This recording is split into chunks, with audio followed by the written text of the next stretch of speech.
kurang satu. Halo, monggo. Pak Parno, Pak Teguh, Pak Wandi, Pak Put, Pak Dadak, kali Pak Rudi. Oke. Pun, nek boten enten nggih, ha diwakili, gak apa-apa, monggo. Masalahnya mantun iki kantun terakhir untuk meja 2.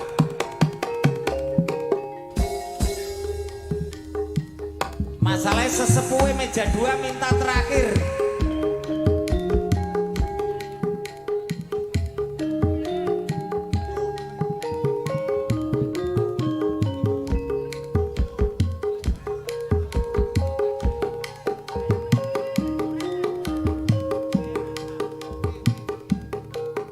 Iki Pak Teguh makili Teguh tapi mau bayar tok. Nah, makili Teguh. Anakmu jadi tentara saiki go. Amin, amin, amin. Niki dadekno Bupati Pak Padli tim 1. Alhamdulillah.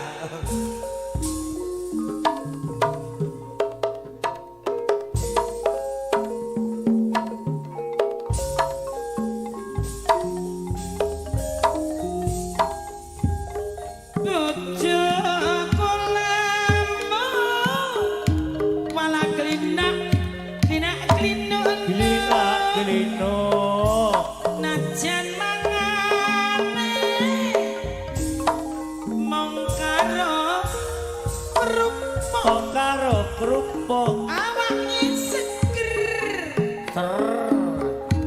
kaya bel bunder yen tak sawang suwe-suwe aku blengar bojoku lemu ya Cek tak sayang sayang karo wong lanang gemati tenan sampai tua sirame tak eman mas ya biar nemu tresnaku iki tenanan bojoku lemu iya mas enake opo nak enake apa ora mangan telung dina iso utara kentara semaput mas bojoku lemu iya mas susahe opo lah susah apa nek semaput bolak yontone dodok saya tangga bojoku lemu aduh penak pal mas semeger tenan nyus yen takoni jati piye rasane ya rasane awak kesel mesti marine masih marine sesuk esuk terus jedang nyambut gawe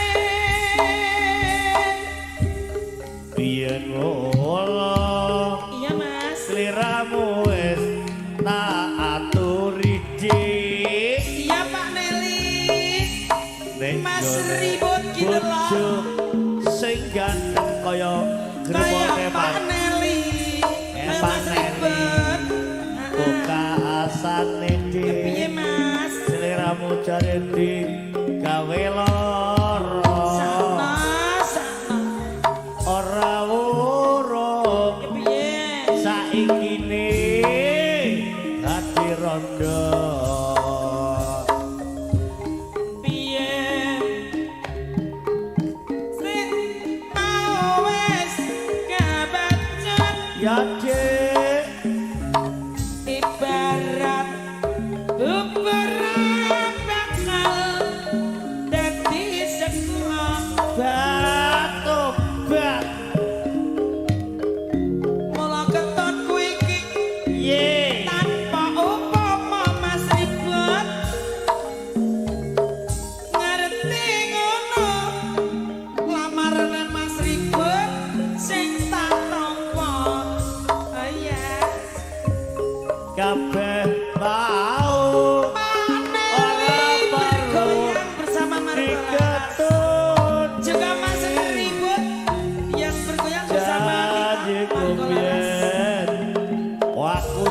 sabuk wateni kowe lan aku Iya mas. uga dadi jodohne Amin. ora kena prawane dik Iya mas. tak antani rondone Ora nyono. Sampean sampean ngenteni. ah jenenge tresno kok Pungkasane ya tresnamu tulus lan suci. itu tata yakin Sing tak suwun mas. ya dik Sing gedhe pangapurane. Terima kasih. Agung tresno Dadi jodohan jodoh.